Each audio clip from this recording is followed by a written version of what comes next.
یہ کون سی تمہاری محبت ہے؟ یہ ہماری زمین ہے، ہماری جائیداد ہے، اللہ کے نام پر اس کا مالک اللہ ہے، تم ہم سے چھیننا چاہ رہے ہو۔ تمہارا دل نہیں بھرا 6 دسمبر سے؟ تمہارا دل نہیں بھرا دلی کی سڑکوں پر ہمارے خون کی ہولی کھیلنے سے؟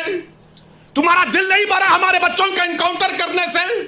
تمہارا دل نہیں بھرا بلڈوزروں سے ہمارے گھروں کو توڑنے سے؟ تمہارا دل نہیں بھرا ہمارے بچوں کے سروں سے حجاب کھینچنے سے؟ تمہارا دل نہیں بھرا ہم کو اس ملک کی شریعت ختم کرنے کا قانون بنایا، اب تم ہم کو ہمارے وجود کو مٹانا چاہتے ہو؟ خدا کی قسم ہم اپنے وجود کو مٹنے نہیں دیں گے انشاءاللہ تعالی، ہم اپنے وجود کو مٹنے نہیں دیں گے انشاءاللہ تعالی۔ تو میرے عزیز دوستوں اور بزرگوں،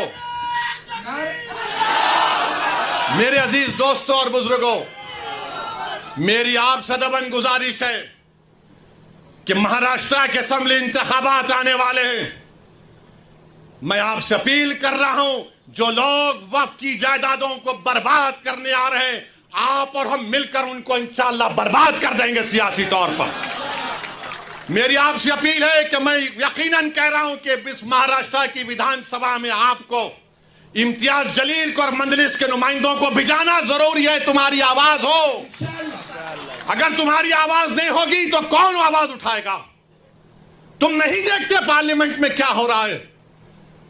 تم نہیں دیکھ رہے پارلیمنٹ میں کون پکار رہا ہے دیوانوں کی طرح؟ کیا تم کو نظر نہیں آ رہا کہ کس کے کلیجے میں، سینے میں، کس کی آنکھ میں آنسو ہے جو تڑپ تڑپ کر دیکھ رہا ہے کہ میرے بربادی کا قانون میرے آنکھوں کے سامنے بنایا جا رہا ہے؟ کون ہوگا تمہاری آواز کو؟ چھوڑو ان چیزوں کو، کبھی اپنوں کو بھی تو اپناؤ، کبھی اپنوں کو تو سمجھو۔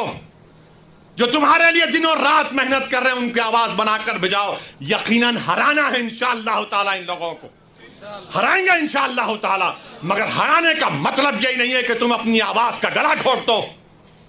تم اپنی آواز کا گلا گھونٹ کر کیسے دوسروں کے سر پر تاج رکھ سکتے ہو؟ مجھے بتاؤ، یہ تو نہیں ہو سکتا میرے بھائی۔